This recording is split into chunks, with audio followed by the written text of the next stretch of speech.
Tayo po ay papunta ng Pura, Tarlac. Pero bago tayo tumulak ng papuntang Pura, Tarlac, tayo po ay magbibideo ng isang souvenir video na shortcut papunta po ng Pasay. Andito po tayo ngayon sa flyover ng Zapote.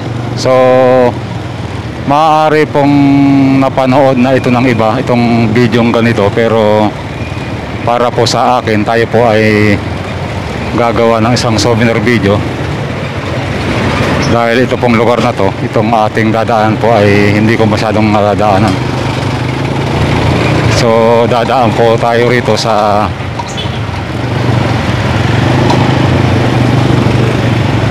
Zapote. Ano nakalog na yan? Ang dadaanan po natin ay mga river drive. Galing po rito sa Zapote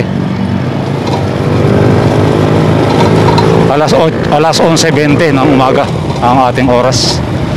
So testingin natin kung anong oras tayo makakarating sa may bandang Macapagal Boulevard o parting Pasay. Ang dinadaanan po natin ngayon ay Zapote River Drive. Galing po tayo sa may flyover sa may Zapote Jollibee. So ito kasing video na to ay napanood ko lang sa iba, pero personally gusto ko rin magkaroon ng sarili kong video dahil ito po ay bihira po nating daanan, para ma-share din po natin sa ating mga kabayan at sa ibang rider na hindi pa nakakaalam. Hindi po natin puputulin tong video na to para maurasan po natin kung anong oras tayo makakarating doon sa parting Pasay. Ang dadaanan po natin dito ay mga river drive, yung bulungan sa Parañaque at yung mga gilid-gilid ng dagat. Naririnig siguro sa video yung mga kalantog ng aking kalan sa unahan.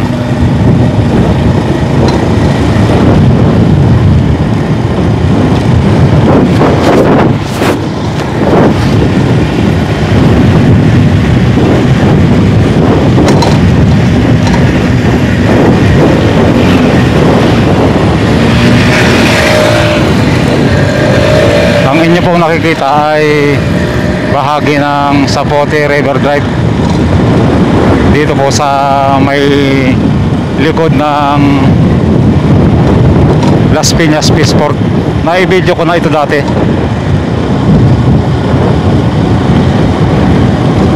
Papunta po tayo ng Pura, Tarlac. So medyo malayo po ang ating biyahe.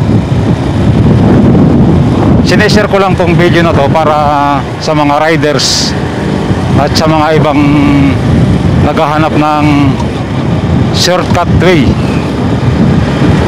para mabilis pong makarating sa PITX, MOA at papuntang Maynila po.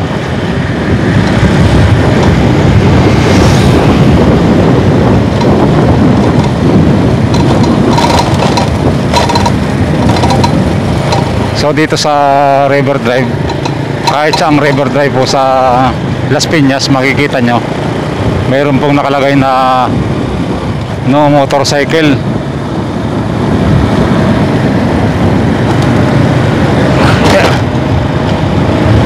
Tingnan natin kung gaano kabilis nating mararating ang PITX.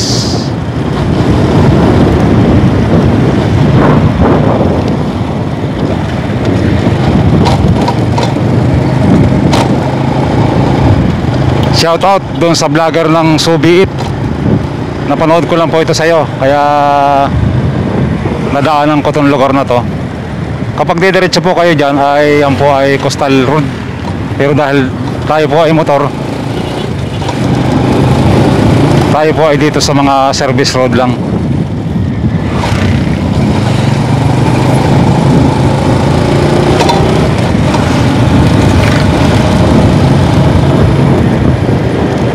Sana hindi masyadong mahangin tong video na to. Yeah.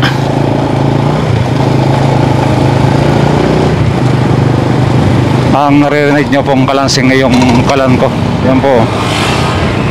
Palagi po nating dala yan dahil tayo po ay nagluluto sa mga lugar na alanganin pag tayo po ay nagugutom. Yeah. Ang pangit lang dito sa lugar na to, pag dito ko dadaan, maraming hams. Marami siyang hams. Project Ops, Senator Cynthia Villar, Mark Villar, si Camille. Palagi niyong makikita yan sa mga river drive ng Las Piñas, kahit siyang lugar sa Las Piñas. Marami kayong makikita ang pangalan ni Villar.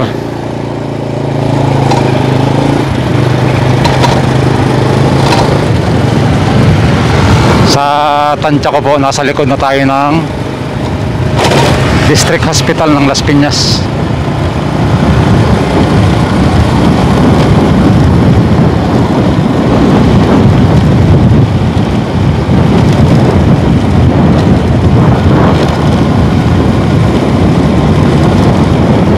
Yung ibang nagso-shortcut po ay dito nag-uumpisa sa may bago mag-district hospital.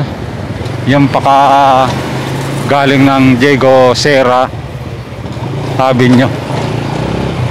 So marami po makikita tayo rito ng mga joyride, move it. Ito ang nakakasakop na rito ay Barangay Ilaya, Las Piñas City. May gumagawa pa ng parol, no?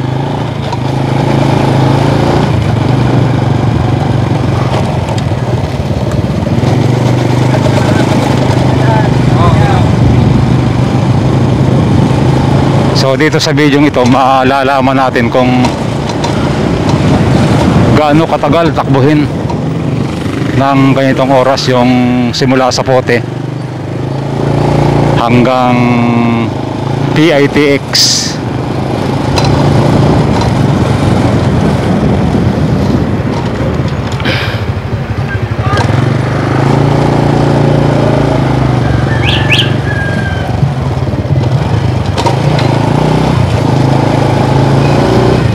Actually, pangalawang beses ko pa lang po itong madadaanan dahil doon po tayo nadaan sa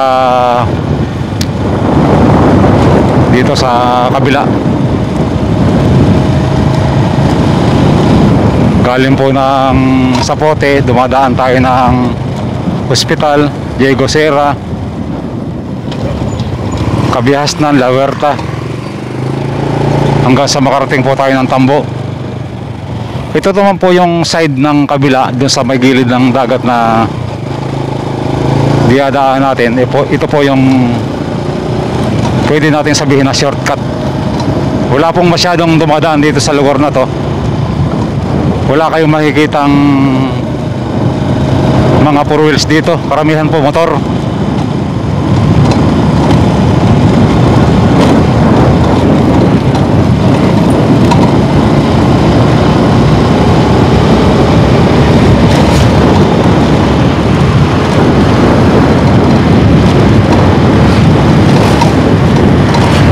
So yung mga riders po na hindi pa alam, or baka ako na lang yung hindi pa nakakalam ito, dito po meron po tayong pwedeng daanan dito na pwede kong sabihin shortcut papuntang PITX or going to MOA, going to Pasay, going to Manila. Ito, may nakita tayong four wheels isa. Bihira po yan. Meron pang isa, dalawa, tatlo. Exit. Exit siguro ito ng galing kabihas ng banda. Ito bago magkabihas na ng lugar na to. So kakaliwa na po tayo rito sa lugar na to. Dati kumakanan tayo ron papuntang Quirino Avenue, pero ngayon po ay tayo kakaliwa. Ang inyo po nakikita sa left side ay Coastal Road, galing po yun ng Cavite.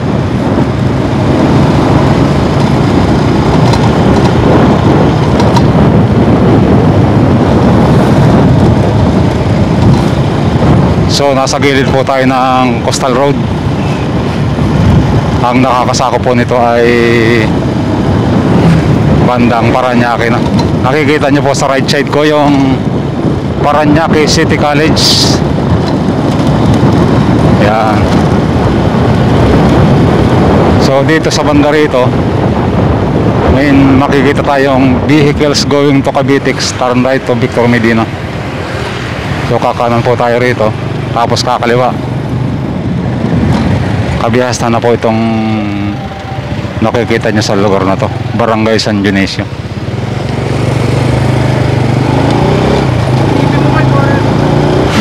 So dire-diretso na po tayo papuntang Bulungan. Nakalantog yung aking kalana.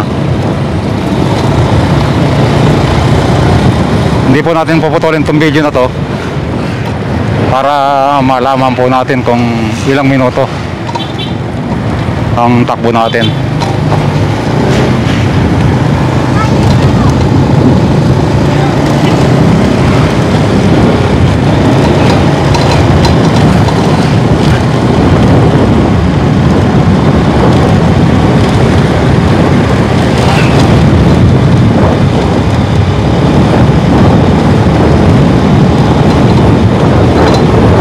Medyo mabilis po ang takbo ng mga motor dito, unlike po dun sa kabila sa Quirino.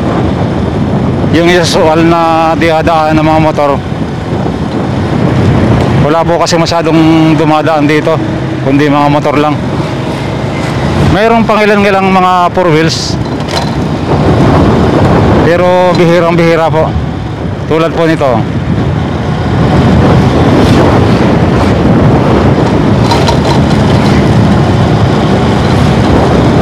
So malapit na po tayo sa may Bulungan. Ito po yung pangalawang pagdaan ko pa lang po sa lugar na to, kaya medyo hindi pa natin kabisado, pero nakita po natin na sa unang pagdaan po natin dito medyo mabilis po yung ating biyahe.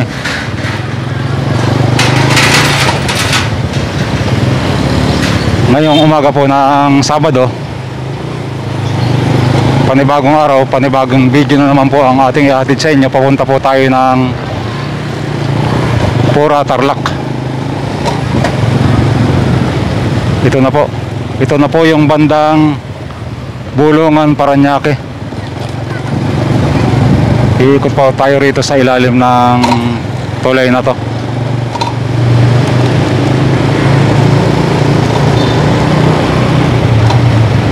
Kaya marami po tayo makikita rito ng mga riders din. Walang masyadong tao rito sa palengke dahil tanghali na po. Alas 11:30 ng umaga. Mag-U-turn po tayo rito papunta sa flyover.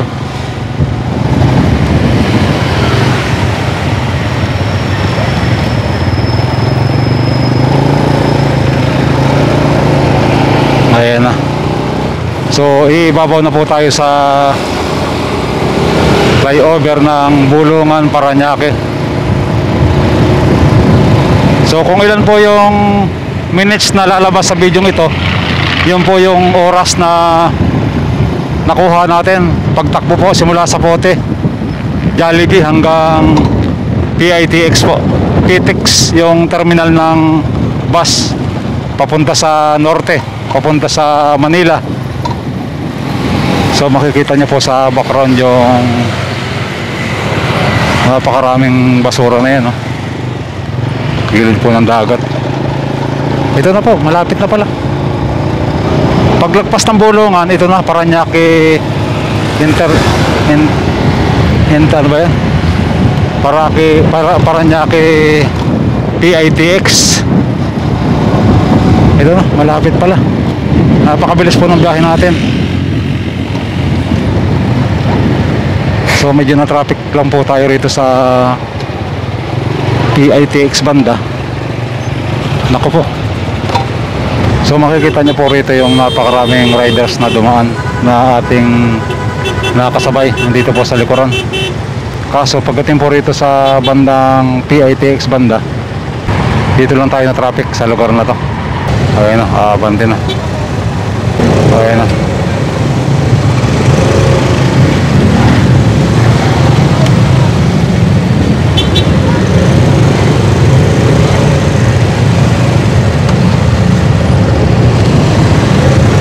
So sa aking obserbasyon, talagang mabilis pong dumaan dun sa lugar na yon, yung aking lugar na nadaanan. Pinotol ko lang saglit yung video kasi naipit po tayo ng traffic dito sa pagliko natin pakaliwa. Malapit po rito sa bandang PITX na. So galing po ron, siguro estimatedly 100 to 150 meters kakanan po tayo rito. At makikita na po ninyo yung Sogo dito po sa banda rito.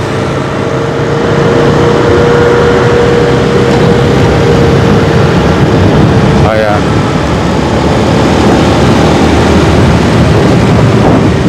So nakikita nyo na po yung exit point ng PITX dito po sa Paranaque.